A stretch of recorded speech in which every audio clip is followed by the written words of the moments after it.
목사님, 예배 시간 때 사모님한테 함부로 말씀하시지 않으면 좋겠어요. 둥 하고 온 거야. 와, 내가 갑자기 얼굴이 확 빨개지면서 너무 쪽팔린 거지. 엠마오연구소. 박영선 목사님의 뉴스가 터지고 나서 그 다음에 이제 연타석 홈런으로 터진 뉴스가 그거였죠. 필립 얀시의 불륜 고백. 아휴, 그러니까 왜 다 이러는지 진짜. 필립 얀시라고 굉장히 유명한 그 이제 지필가가 있어요. 영성가라고 해야 될까요? 그러니까 굉장히 이분이 쓰신 책들도 뭔가 좀 깊은 책들을 많이 쓰시고, 기도에 대해서, 말씀에 대해서, 영성에 대해서, 아니면 고통의 문제에 대해서 굉장히 유명한 저자 중에, 복음주의권 저자 중에 한 명인데, 필립 얀시가 이제 유부녀와 상당히 오랜 기간 불륜 관계를 가졌다는 것을 고백하게 되었고, 네, 그래서 그것 때문에 결국 이제 은퇴를 선언하게 되었어요. 이러니까 내가 한 몇 주간 뭐도 하기가 싫은 거야. 그냥 필립 얀시가 불륜을 고백하고 하는 걸 보면서 이제 결국에는 어떤 생각을 하게 되냐 그랬을 때, 과연 나는 다를 수 있을까라는 생각을 한 번쯤 해보게 되는 것 같아요. 나는 다를 수 있을까? 저도 참 그 교회 개척을 준비하는 과정을 통해서 나는 없다고 생각했었던, 나는 아니라고 생각했었던 분명히 내 안에 명예욕도 있고, 어떤 안락한 삶에 대한 욕구, 그 다음에 어떤 뭐랄까, 여러 잘못된 욕구가 있다는 걸 저도 참 많이 발견했거든요. 나도 참 이런 문제에서 약한 사람일 수 있겠구나. 그리고 이게 우리가 지금 손에 쥐지 않아서 그 욕심을 이해하지 못하는 건데, 만약에 내가 어떤 힘을 손에 쥔다면, 뭐 대표적으로 뭐 돈이 되었든 아니면 명예가 되었든, 막상 그 힘을 손에 쥐었을 때는 내 마음이 또 어떨지 모르겠다. 그 생각을 참 많이 하게 되는 것 같아요. 이게 사람의 인생이 참 그게 있어요. 인생의 수준이 높아지는 건 쉬운데 낮아지는 건 진짜 어렵더라고요. 예를 들면 그 집을 한번 얘기를 해볼게요. 집. 사실 저는 뭐 제가 자라온 환경도 유복하지 않았고, 그 다음에 결혼 이후에도 제 삶들이 뭐 다 이렇게 유복하지 않았다 보니까 저는 좋은 집에서 살아본 경험이 없거든요. 그러니까 뭐 어렸을 때 살았던 집들 떠올려 보면 뭐 단칸방 살았었고, 뭐 다가구 주택, 아니면 되게 뭐 영세한 아파트, 그 다음에 뭐 결혼하고 나서도 뭐 반지하, 원룸, 심지어 그 노을이 낳고서도 원룸 살았었는데 원룸, 그 다음에 군대에서 주는 허름한 아파트, 이제 그런 데만 보통 살았단 말이에요. 그렇다 보니까 그때 제 마인드는 뭐냐면은, 나는 그냥 어디든 살 수 있을 것 같은데? 그러니까 집이 뭐 빌라든 뭐 허름한 데든 어떤 데든, 뭐 아닌 말로 뭐 바람 막아주고 보일러 나오고 온수만 나오면 어디든 살 수 있지 라고 생각을 했다가, 사실은 지금 살고 있는 집이 좀 괜찮은 집이에요. 네, 여기가 좀 사실 좀 괜찮은 집이에요. 그러니까 이게 비싼 집은 아니에요. 비싼 집은 아닌데, 이게 지방 시골로 이사를 오기도 하고, 그 다음에 처음으로 그동안 한 번도 이 카드를 안 썼다가 그 전세 대출 풀로 땡긴 거죠. 그러니까 있는 돈 없는 돈 싹 다 긁어 모아가지고 그 대출에 필요한 최소 금액을 겨우 마련한 다음에 전세 대출을 풀로 받아가지고 제 인생에 처음으로 신축 아파트에 살게 된 거예요. 근데 여기 사니까 와, 진짜 집이 쾌적할 때 얻는 장점들이 정말 많다는 걸 느꼈어요. 와, 내 생활 공간이 쾌적하면 이런 게 좋구나. 예를 들면은 애들이 안전해. 애들이 바깥에 뭐 학교를 갔다 오는데, 학원을 갔다 오는데 하더라도 불안하지가 않아. 왜냐면 뭐 어디 으슥한 골목이 있는 것도 아니고, 시설도 너무 좋고, 그 다음에 뭐 애들이 놀고 싶대. 그러면 아파트가 너무 잘 돼 있어. 저희 아파트에 심지어 여름에 동네 놀이터가 워터파크로 변신해요. 동네 놀이터가 물이나 막 나와가지고, 물론 물이 막 깊이 쌓이는 건 아닌데, 한 그 30cm 높이로 물이 막 이렇게 풀장이 만들어져가지고, 애들 막 거기 놀아요. 되게 편해. 그 다음에, 저는 그 지하 주차장을 본격적으로 써본 게 처음인데, 항상 뭐 아파트를 살더라도 지상밖에 없거나 아니면 지하가 너무 음침하거나 그랬었는데, 되게 깔끔한 지하 주차장이 있는 거예요. 그러니까, 뭐 눈 왔다고 막 옛날에는 차 차 탈 때마다 막 차에 눈이 덮여가지고 막 그 차 막 눈 긁어내고 막 얼음 있는 거 막 갈갈갈갈 하고 그런 적이 한 번도 없어. 깔끔하게 집이, 그러니까 내 차가 너무 깔끔하게 보관되어 있고, 심지어 제가 전기차를 타고 있는데 전기차 충전하기도 너무 깔끔하고, 와, 이러다 보니까 만약에 내가 이사를 좀 뭐랄까 허름한 다가구 주택으로 가게 된다면 했을 때, 옛날에는 단 한 번도 고민하지 않았었는데 이제는 갑자기 좀 그런데? 내가 그 생각을 언제부턴가 하고 있는 거예요. 와, 사람이 이렇게 변하는구나. 그러니까 이게 조금이라도 높은 삶을 경험하게 되면은 그 삶을 낮아지게 하는 게 굉장히 쉽지 않구나. 그리고 내 손에 욕망이 닿을 수 있는데도 참는 것은 다르구나. 그러니까 보통은 지금 우리의 환경들은 어떤 욕망이 있을 때 내가 그 욕망을 잡지 못할 환경일 때가 많잖아. 그러니까 내가 사치를 참는 게 아니라 사치를 못하는 거니까. 근데 내가 그 사치를 부릴 수 있는 상황이 되었을 때, 그 상황이 되었을 때도 사치를 참거나 어떤 욕망을 참는 거는 보통 문제가 아니라는 거죠. 그러니까 그 생각이 드는 거예요. 나는 다를 수 있을까? 저는 그래서 제가 뭐를 굉장히 강조하냐면은, 저는 교회의 기능이 너무너무 중요하다라는 걸 얘기하고 싶어요. 교회는, 그러니까 교회의 기능은, 제가 맨날 얘기한 게 뭡니까? 교회의 기본은 신앙 고백이고, 교회의 기능은 무엇입니까? 이 신앙 고백에 기반한 사람들이 모여서 함께 그 삶을 잘 살아가기 위해서 서로가 권면과 치리, 서로가 서로를 잘 붙잡아주는 거, 이게 바로 교회의 기능이거든요. 그런데 보통 목회자가 이 교회의 기능에서 소외되는 경우가 많아요. 그러니까 물론 이 권면과 치리가 성도들 간에 잘 안 되는 경우도 많죠. 그러니까 근데 어떤 경우는 성도들끼리는 좀 해. 뭐 구역을 통해서 아니면 셀을 통해서 우리 그러면 안 되지. 으쌰으쌰 잘 해보자 라고 말하는 경우는 종종 볼 수 있는데, 목회자가 이 권면과 치리에 속하는 경우를 보기가 좀 어려워요. 그러니까 예를 들면은 우리 교회 목회자가 잘못되었을 때 성도들이 혹은 직분회가 그것을 이야기할 수 있는 어떤 구조가 마련되어 있는가? 이것이 마련되어 있지 않으면요, 어찌 보면 목회자를 교회에서 소외시키는 거예요. 분명히 목회자도 권면과 치리의 대상이 돼야 되거든요. 그러니까 무언가가 잘못되고 있을 때, 그러니까 목회자 또한 아까 얘기했듯이 목회자가 자신의 죄성에 넘어지려고 할 때, 혹은 어떤 욕망 가운데 사로잡히려고 할 때, 그때 교회의 기능이 반드시 제대로 작동해 주어야 됩니다. 그래서 목사님 그러면 안 되죠. 목사님 이건 아닙니다. 그래서 물론 기본 이종 교회에서 하고 있는 것들 중에 하나도 그런 게 있죠. 그러니까 재정을 목회자에게서 분리하는 것.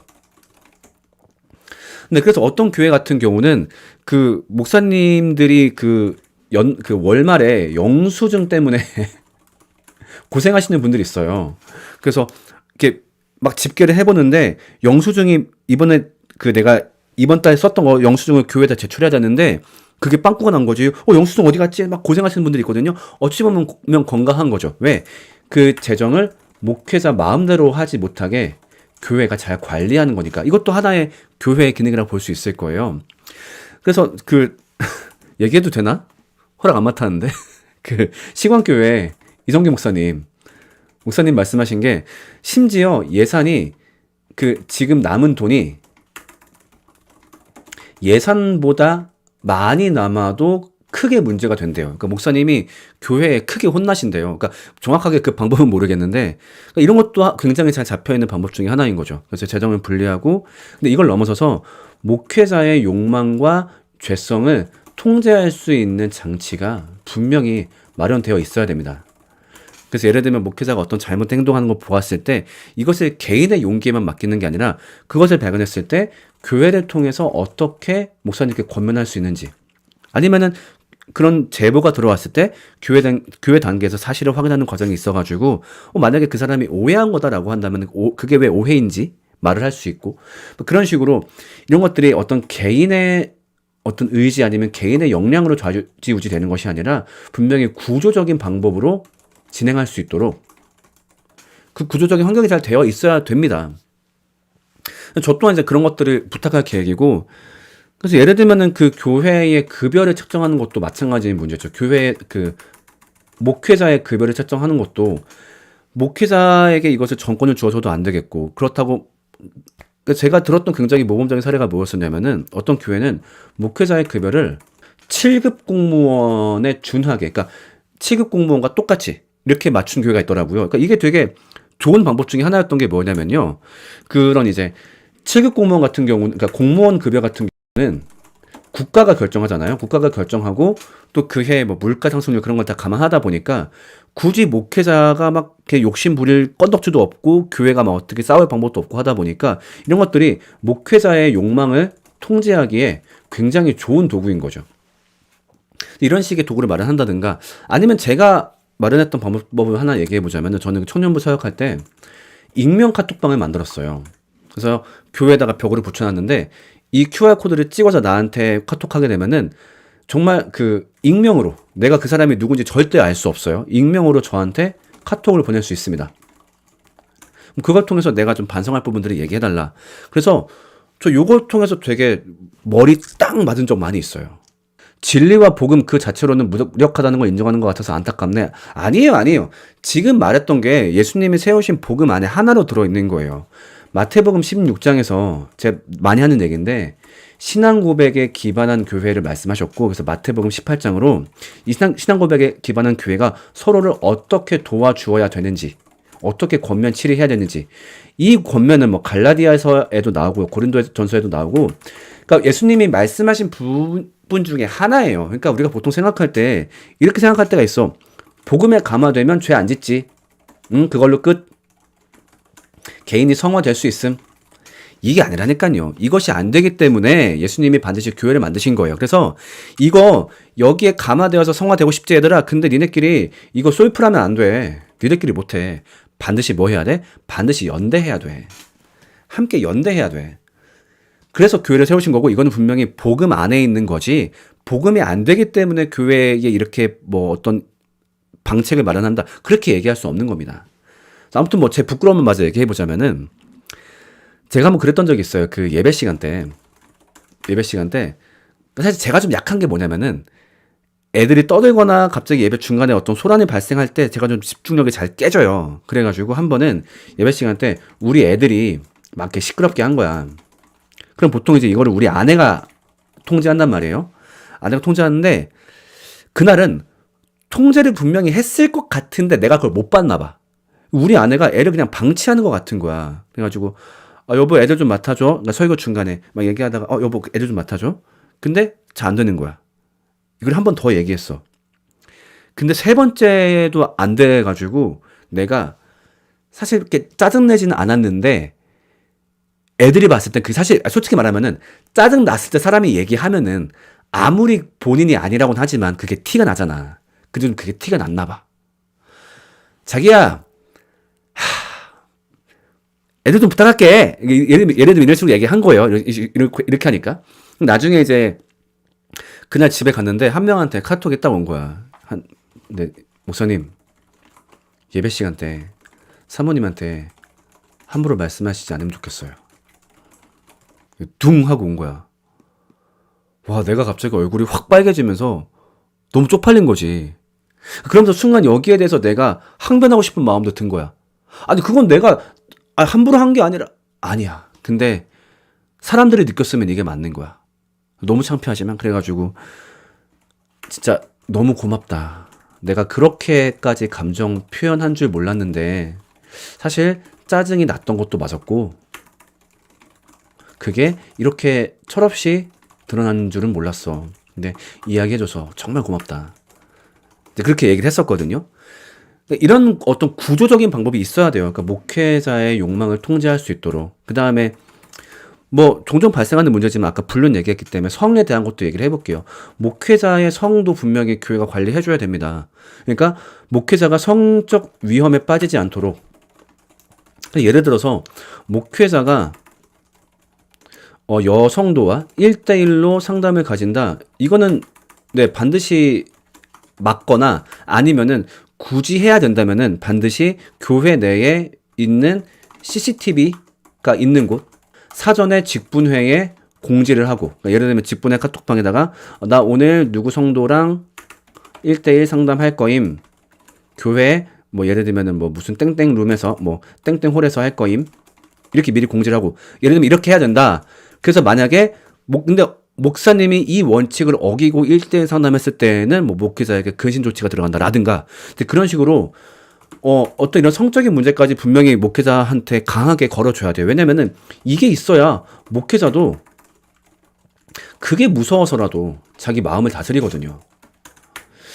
예를 들면 저도 마찬가지예요. 그러니까 저희 아내한테 그런 것들을 많이 부탁을 해요. 그러니까 부탁한다기보다도 얘기하는 게 여보 만약에 내가 조금 의심 간다. 예를 들면 이 사람이 지금 어딜 갔다 왔는지 아니면 뭔가 뭐 이렇게 뭐 내 옷에 뭐 예를 들면 무슨 자국이 생겼어. 여보 그런 것들 의심 갈 때 정말로 편하게 얘기하면 좋겠다. 나는 당신한테 그런 것들을 설명해야 될 의무가 있는 사람이다. 분명히 불안할 수 있고 뭐 예를 들면 어느 시간대 어디에 있었나 그러면 내가 뭐 내 차 내비 기록이든 뭐든 최대한 찾을 것 동원해서 당신을 안심시켜 줄 테니까 언제든지 나한테 그런 얘기를 해줘라라고 얘기를 해요.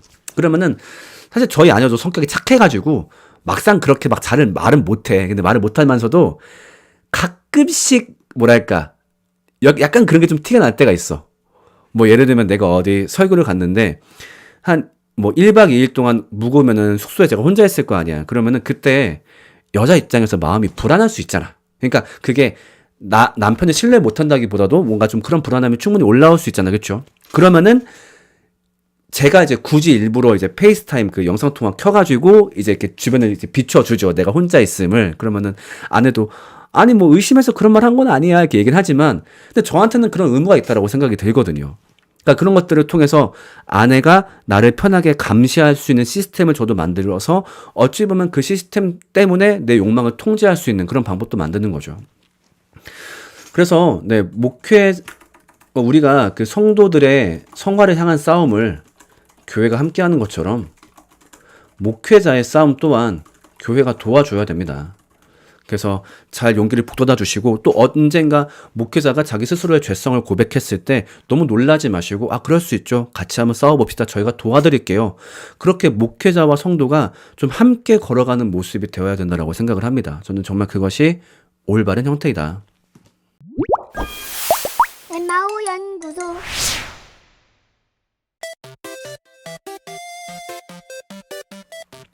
카페에서 천연이랑 나눔하는 거는 되나요? 네, 그런 경우에도 분명히 직분에 복원하는 게 맞다라고 저는 생각합니다.